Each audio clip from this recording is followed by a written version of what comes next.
Good evening. It's wonderful to be back with you again, isn't it, Ronnie? Indeed it is. And in a packed programme tonight, we shall be meeting the West London transplant patient who recently received the heart of a dog and the kidneys of a rabbit, and who made history tonight when he chased himself 3 times around White City and won. And in a new religious section of the programme, I'll be talking to a nail-biter who gave himself up for Lent. But first, the news. Britain's top punk rock star, Des Dirty, whose personal habits have outraged millions, caused another sensation tonight when he announced his intention to go on the road.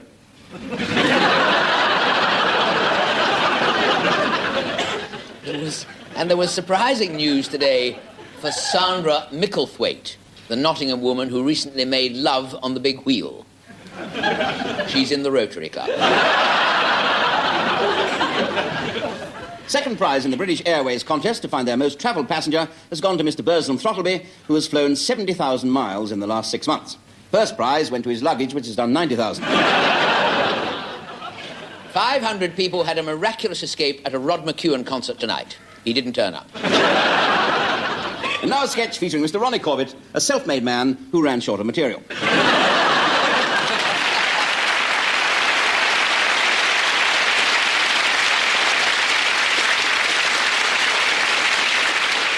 How many do you want then? About half a pound, 3/4, what? Well, I really wanted 2 ounces, if it's not too much trouble. Too much trouble, madam? Nothing's too much trouble in this shop. No. 2 ounces. Oh, they're a bit heavy for 2 ounces, these, you see. Look, because you only get one, you see. Never mind, you can have a suck of that and put it away for later, can't you? Exactly 2 ounces, that is. There you are. And one for luck. 13p that'll be, madam. Oh, thank you. Thank you, madam. Sorry to trouble you. No trouble at all, madam. No trouble at all. Just get that in there. Oh, good morning, sir. Good morning. Can I trouble you for a £1/4 of licorice all sorts? Trouble me, sir? Trouble me? Nothing's too much trouble in this shop, sir. Look, we've got it over the door there. Oh. Nothing is too much trouble. £1/4 licorice all sorts, sir. Right, here we go. I'll just get these humbugs out of the way, because they're getting a bit of a humbug, those do. Here we are. There. £1/4 of licorice all sorts. Licorice all sorts, that's right, They're yes. lovely, these, aren't they? Yes, eh? they're good. Beautiful. Here we go. Now, wait a minute, sir. Here we go. Lovely. Only thing is, I don't like the pink ones. Oh, you don't like the pink? No. Oh, right. Well, we'll take the pink ones out, so that's very easy. I hope you don't mind. No, nothing's too much trouble, sir. No, there we are.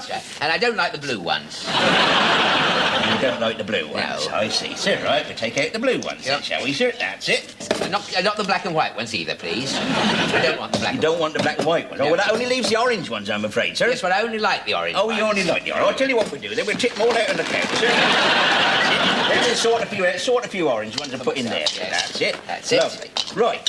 There we go, sir. £1/4 of those. Now, what else would you like? Anything else you'd like, sir? Yes, I'd like a gobstopper. Gobstopper, sir? Big gob or little gob, sir? Little gob, Little please. gob, right, sir. Yes. Little gob stoppers. Here Yes. we are. 2p each, they are. 2p, are they? Could I have the kind that go pink after you've sucked them, please? Oh, well, I don't know what colour they go, so they start off green, you see. Well, they all start off green, we know that. Yes. But they don't all go pink afterwards, you know. Oh. Oh, no. Some of them do the dirty on you and go brown.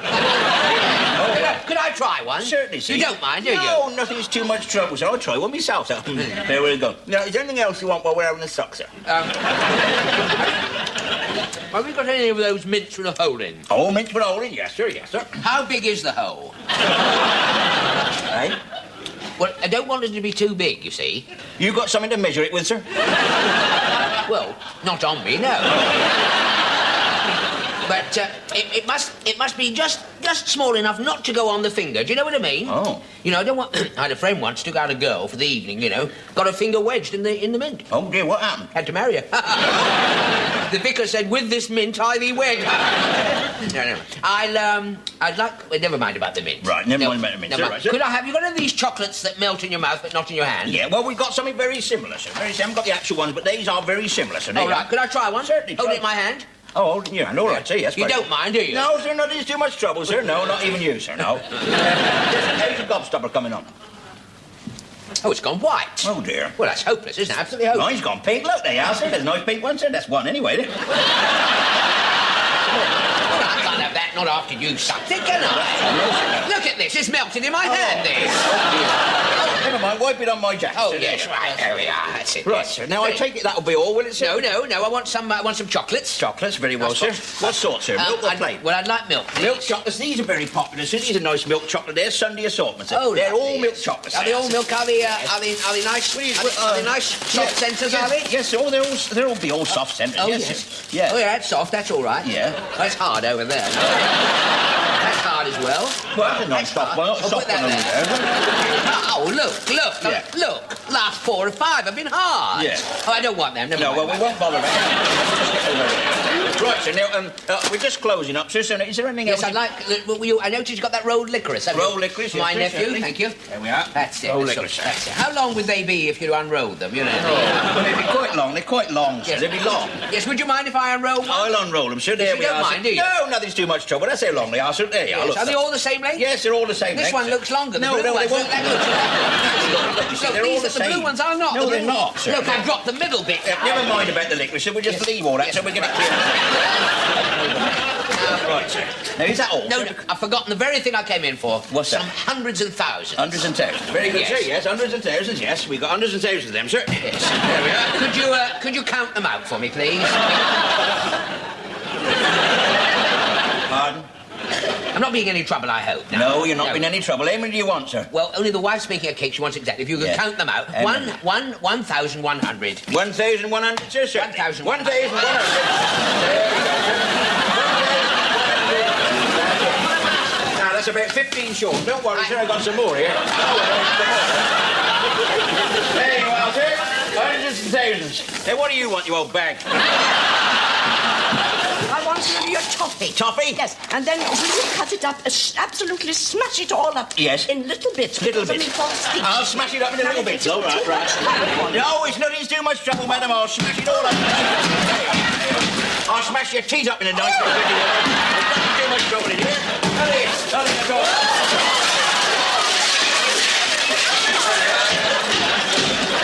Was there anything else? No. Well, get out.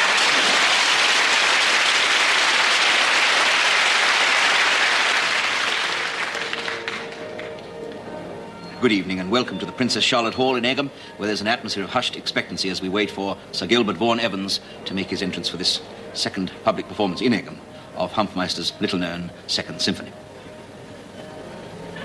Well, as I say, we are waiting for Sir Gilbert, and if anything, the atmosphere is even more hushed than it was when I last mentioned it. In fact, just a few seconds I have to tell you that, as is stated in the programme, that Sir Gilbert Vaughan Evans is, of course, the conductor, and it is he who will be conducting the orchestra. Any moment now. Ah, and yes, here comes in person that well-known, immaculate figure of the man who's come to sweep the platform. Nice gesture, that, suggesting perhaps that a new broom has swept through the whole world of early Slovenian Baroque music. Or the platform's dirty. Perhaps the thing that is best known about Hofmeister's little-known Second Symphony is the fact that it is little-known. It is, interestingly enough, even more little-known in his native Slovenia, where it is not known at all. I think I've just time to tell you, yes, I'm sure I've just time to tell you that Hofmeister's Second Symphony was written, and what's more, it was written between his first and his third symphony, which came afterwards. Hofmeister was born, I believe, yes, he was. Shortly afterwards came his death, which followed almost his life almost immediately, and it was, of course, largely during his life that he did write his Second Symphony. And now, yes, the lights are dimming, and we see the dim figure of the electrician dimming the lights. Recalling, perhaps, how much the young Hofmeister used to enjoy switching the light off before whatever he used to do. I expect so, anyway. It might be relevant to point out that when Hofmeister conducted in Vienna, he had one of the finest lady violinists in the world, and so did nearly everybody else. It's just a small observation to while away these few seconds, or indeed hours, while we wait. This unexpected delay does give me a golden opportunity to tell you a bit more about the Princess Charlotte Hall in Egham, here in Egham. Princess Charlotte Hall was opened by Princess Charlotte Hall when she was in Egham, and interestingly enough, it is the largest hall called the Princess Charlotte Hall in Egham.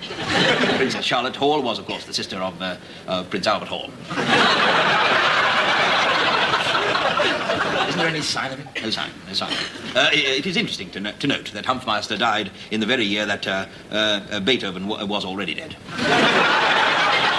It's a pity, because Beethoven would have appreciated Hofmeister's Second Symphony if he hadn't been deaf and dead.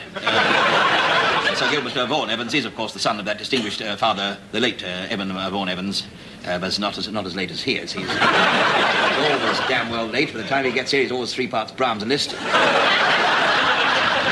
Liszt was born in 1811, was always putting on clean underwear, hence he was known as Laundry Liszt. Brahms had short arms and lived on farms, and the handle fell in love with the candle till it got on his wick. And lighting up time is 8:32. And oh my God, the concert's in the Princess Charlotte Hall in Isha. I'm in fact in the wrong hall. What?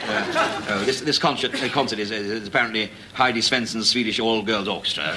This does give me an unexpected opportunity to tell you that this is the very first time a BBC announcer has been sacked live on TV in England during a performance of Hofmeister's Second Symphony in Isha. So good night and...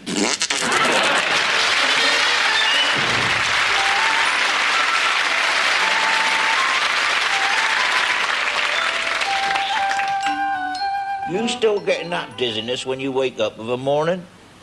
Yes, I am, yeah. How long do it last? About half an hour, then I'm all right after that. You been to the doctor about it? Yeah. What do he say? He said I ought to sleep half an hour longer.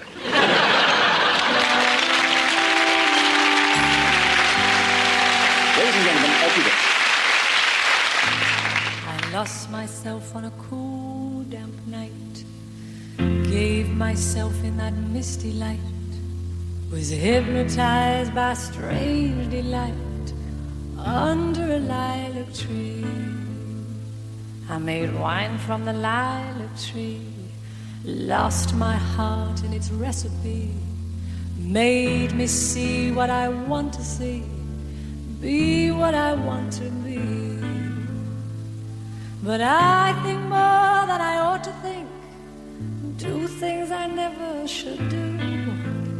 I drink much more than I ought to drink. Because it brings me back you.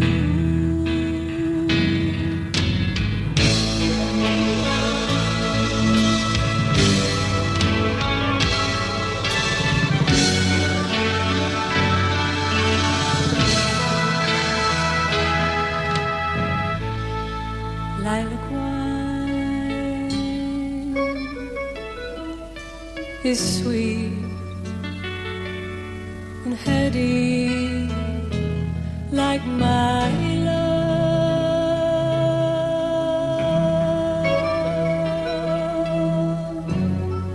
Lilac wine, I feel unsteady like my love.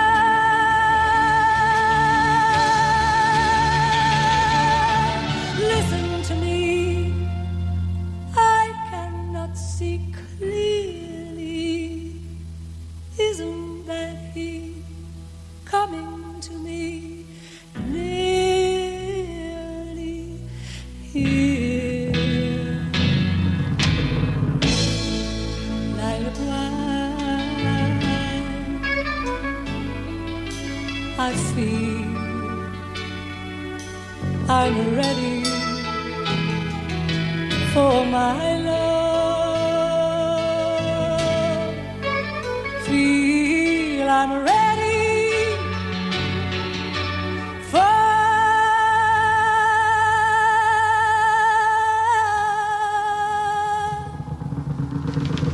my love.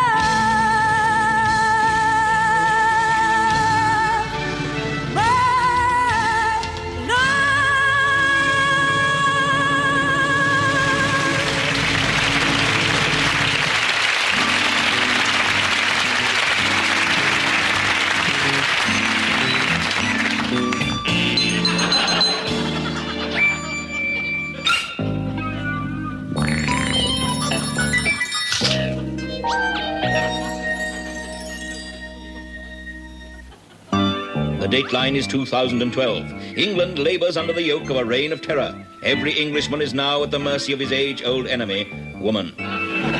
Women now rule, women govern, women earn the daily bread. And the dreaded state police strike fear into the hearts of all and sundry.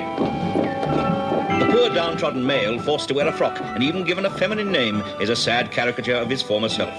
Two such caricatures are our two heroes, two fine upstanding specimens of English manhood, Janet and Betty. Wanted by the secret police for crimes against the state, our heroes are forced to go to ground in a remote village in Herefordshire and find work in a pub owned by Betty's brother-in-law, Diana. It isn't long, however, before Betty is recognised by a former school chum, who still seems to have a crush on him. You do know there's a reward out for your capture, do you? It's all in the papers. No, don't worry. I'm not going to give you away. What then? I want to keep you for myself.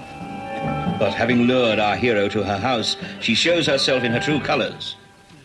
Hello, State Police. I wish to speak to somebody about one of the missing men, Betty Chalmers. And the state police are quick to act on the information.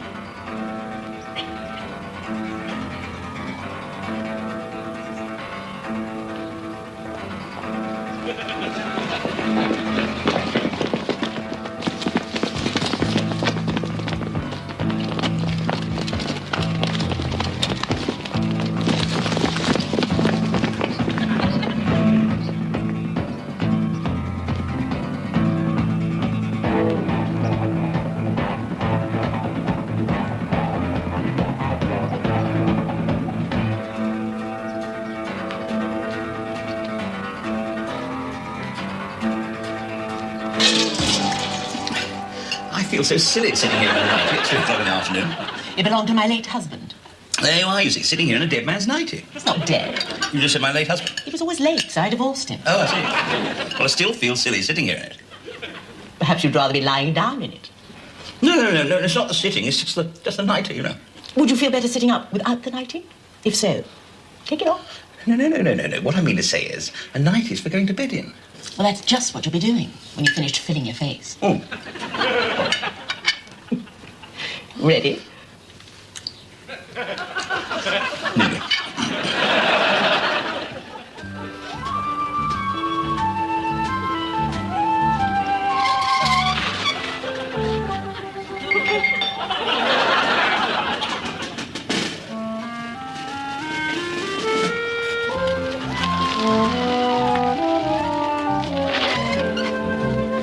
Now, my darling, I'm going to take a shower and a bath.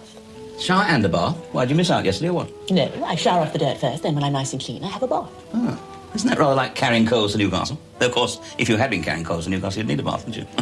Though, of course, if you live in Newcastle, you couldn't have a bath because you do keep the coal in the bath. You are rambling again, my darling. Yes. I do believe you're nervous. What are you, man or mouse? I'm not sure.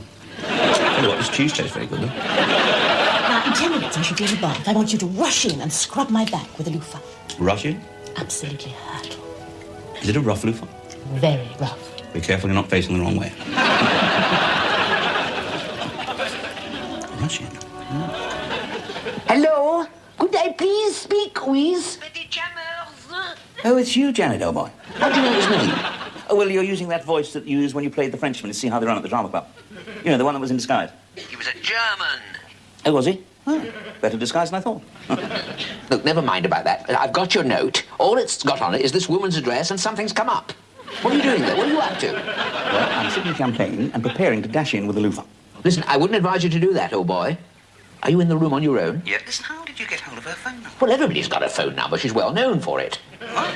She's been picked up so often she's starting to grow handles. Really? Really? What's more, she's betrayed you. She's what? The police are all around the house. Where? What? Just a minute.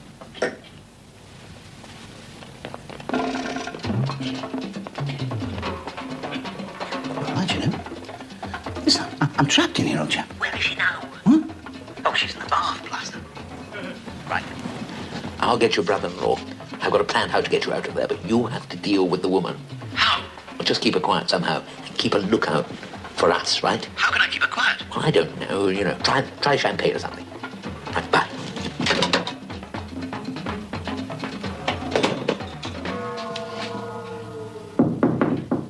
Who's out knocking at my door. It's the fair young maiden. It's only me from over the sea, said Barnacle. Betty the same. Well, darling, what do you think? Haven't lost my figure, have I? No, but I think you're about to lose your balance.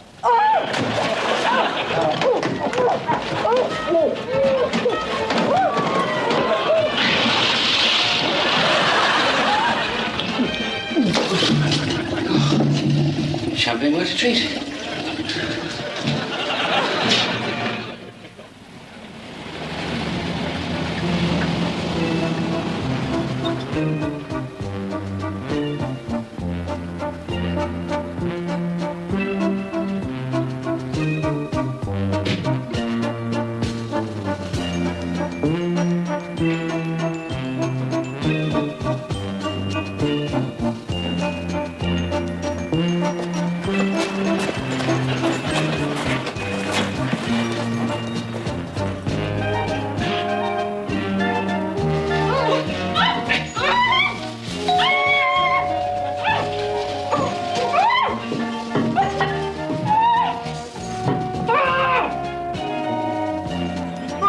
Madam, we brought your order. Barrel of brown ale and collect the empty one. Can we come in?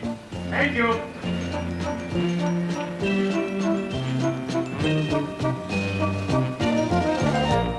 Here we are. Get into these. Oh.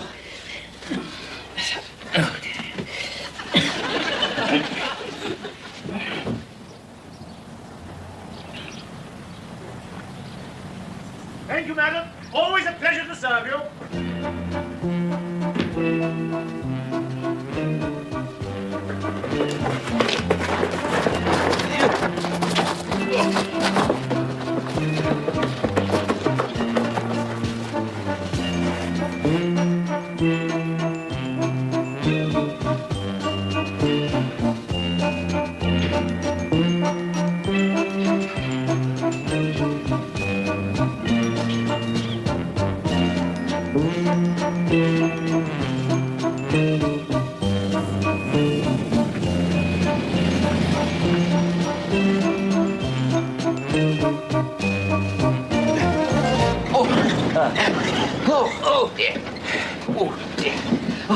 You all right? Yeah, pretty dizzy. Otherwise, no damage done. How good? Oh, good Lord. What's the matter? Herbert, he's still in the handbag.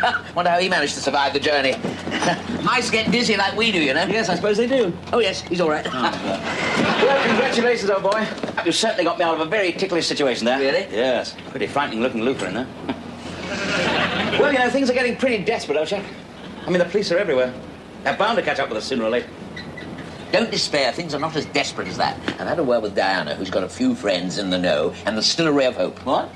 Where? I've got an address of an organisation, an underground organisation. To hide us? We shall need fake papers, a change of clothing, and a lot of nerve. Where are they going to hide us? No, they're not going to hide us. Even better than that. They're going to give us a chance to start a completely new life. Free, completely free. How? They plan to smuggle us over the border. You mean? Yes. Into Wales? Will Janet and Betty succeed in their daring plan? How long before the police realize our heroes had them over a barrel? Find out next week in the final exhausting episode of The Worm That Turned.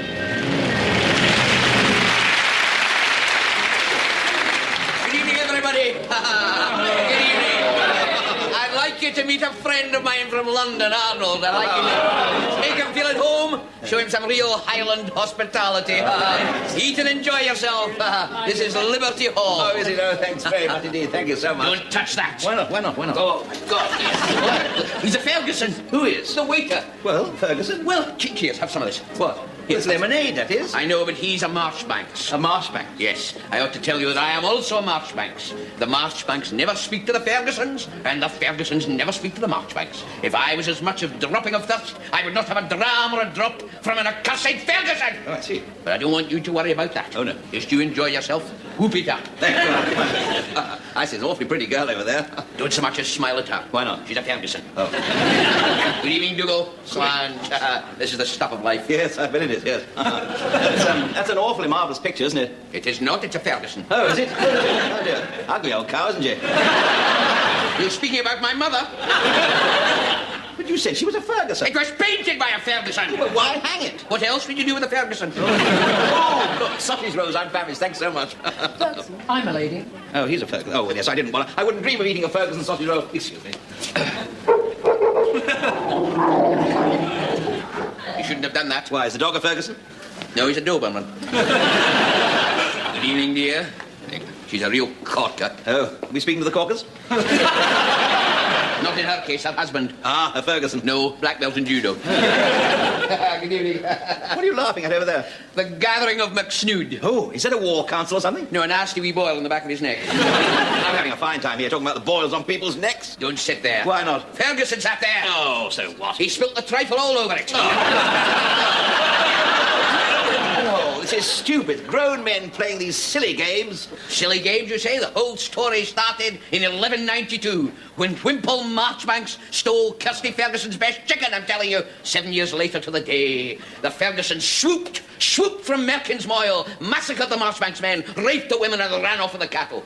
Or perhaps it was the other way around. Anyway, the Marchbanks have never forgotten, and that's why we carry the cronach. Oh, the chronic. Oh, well, that just about does it. Excuse me, ladies and gentlemen. I would like to make a small announcement. I am not a Ferguson, and I am not a Marchbanks. I'm simply a Brown. Now, we Browns have lived in Chipley Drive, Ongar, since 1927. Did you say Brown? I did indeed. And was it not Angus Brown who pillaged McCulloch's manse in the accursed year of 1092? Aye! And was it not the blood-soaked Brown who started the whole feud? Aye! And is it, I say, is it not said that when Brown of Ongar ends their brood, so ends the Ferguson and Marchbanks feud? Aye! Then let justice be done.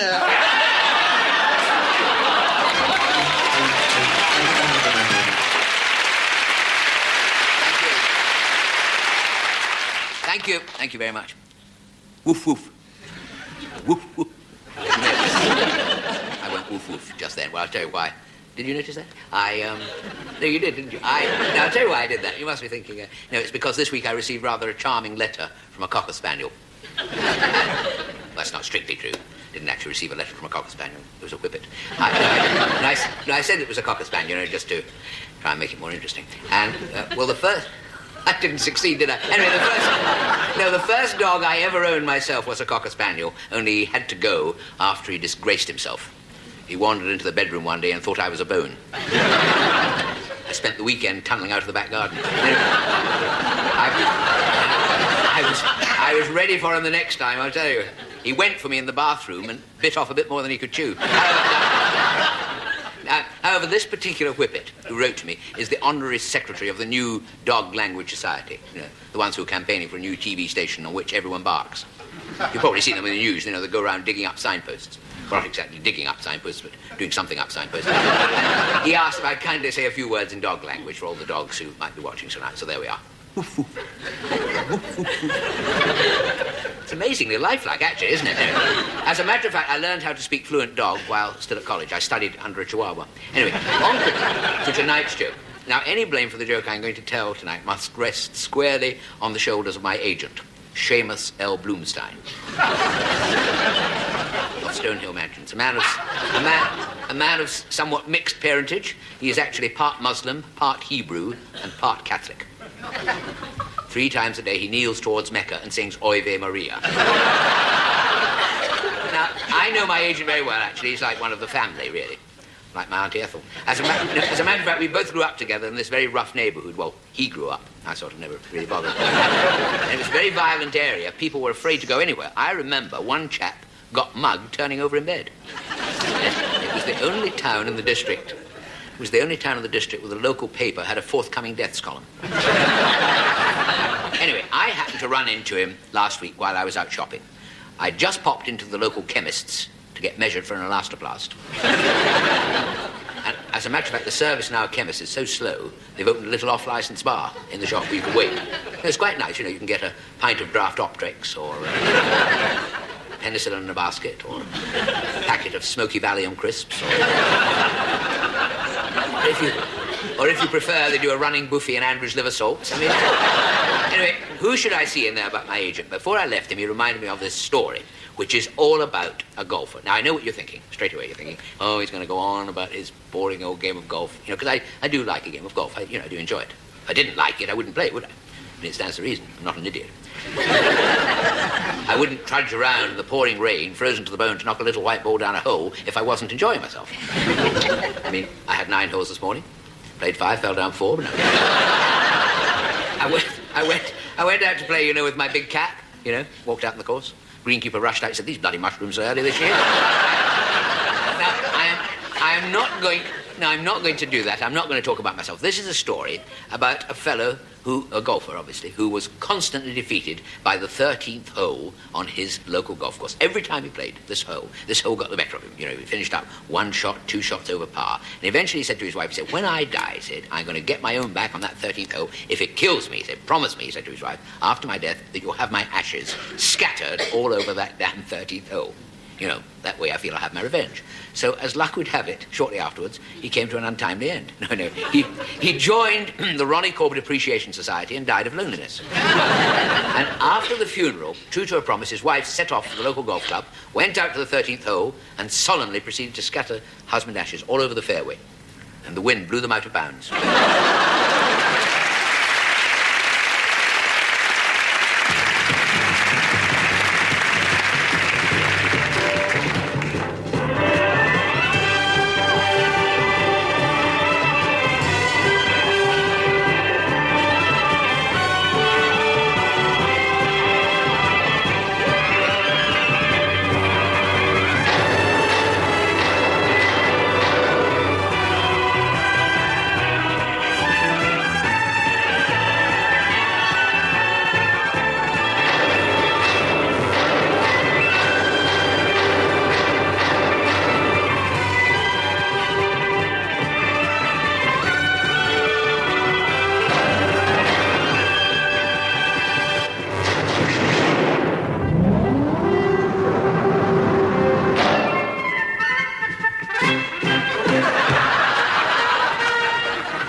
Programmed by computers to be enterprising robots who do anything at all but act. We ride in bars on Fiat cars and Norwood Leyland Hooters too, and we're the lads who did the ads for dehydrated mash. We're not robots, always wanting fun and frolic. I'm hard-working. I am quite a busy bee. Under seal to stop the leaks in our hydraulics. 10 to 1, we'll never pass the MOT. We fully automatic brains to Dr. Space Maneuver. Cause father was an IBM and mummy was a Hoover. But ma and pa, they blew a fuse when their genetic data produced a big computer and a pocket calculator. Transistorized, we've been advised to modulate our system for our junctions get malfunctions and our printed circuits get a back. Our switches get the twitches, so don't tap a tick or twist them, or you might adjust a bit that's fast and get a nasty flash.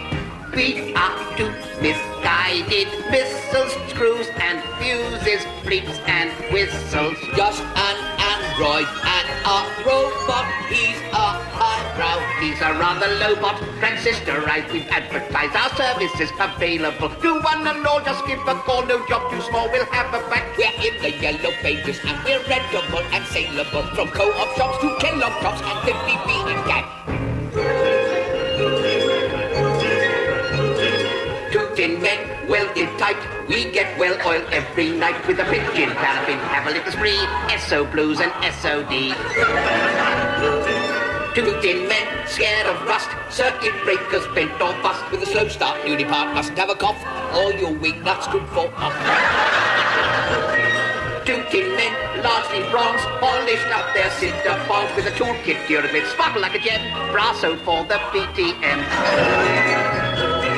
2 tin men, batteries flat, 2 tin ladies saw to that. They will read that 30 amp charging us a lot for old sweet home and you know what.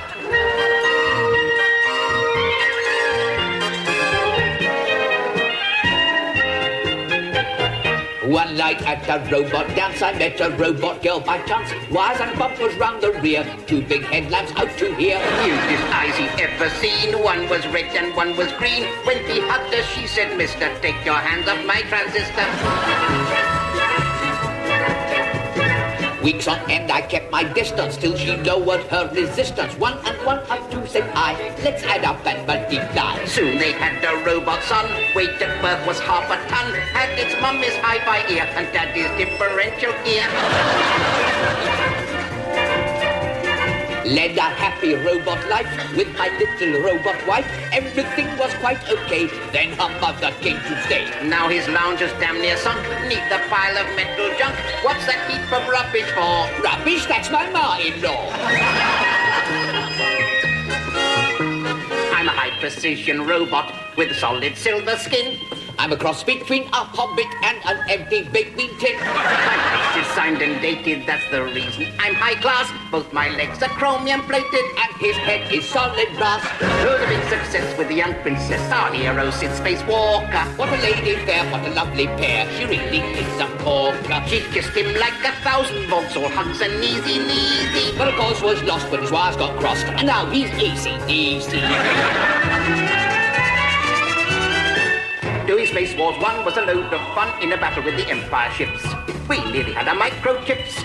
When a rocket took a plummet and a toggle off the grommet, I was fighting on with my big end gun and a rattle in the tin plus fours. Till a laser with a crackle put the mockers on my tackle in Space Wars. Doing Space Wars 2 with a dose of flu, I was running very cold and hot. With a wheezy little you-know-what. And a dicky carburettor which is not a little better, but I got quite broke when I went and caught my antenna in the airlock doors. Now it's got a little dangle of a funny sort of angle in Space Wars. Princess L, she looks so swell, done up in her off-white togs. What a shock! Beneath that frock, she's a docker from the Isle of Dogs. Sid looks sad, he's driven mad in his little no-score drawers. The Space Invader, Big Darth Vader, in Space Wars. When the war is won and the battle's done and they stick us in the studio store. And we're hanging up behind the door. And my parts are all rusted and my belly button's busted. Now one big fear is we're brought back here and we're painted up to look like new. And we're thrown on to be shown on Doctor Who. To demoted, Dulux coated, walk on for Doctor Who. Read that glory, read that glory, read that glory, read that glory, read that glory.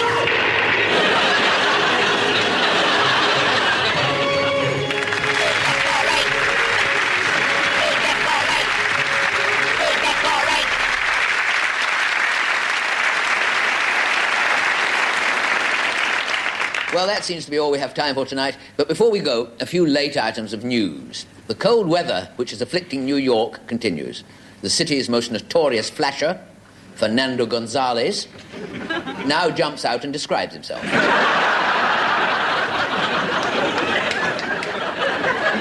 Half the workforce at a club in Manchester walked out tonight in a dispute over Manning.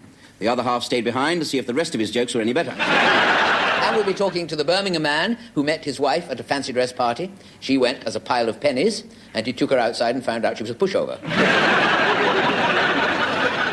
And finally, in court today, garage owner Monty Ripoff pleaded not guilty to turning the clock back on a number of cars at his garage in Chelsea. He stated that at the time of the offence, he was 10,000 miles away in Fulham. Sure, then, it's good night from me. And it's good night from him. Good night. Good night.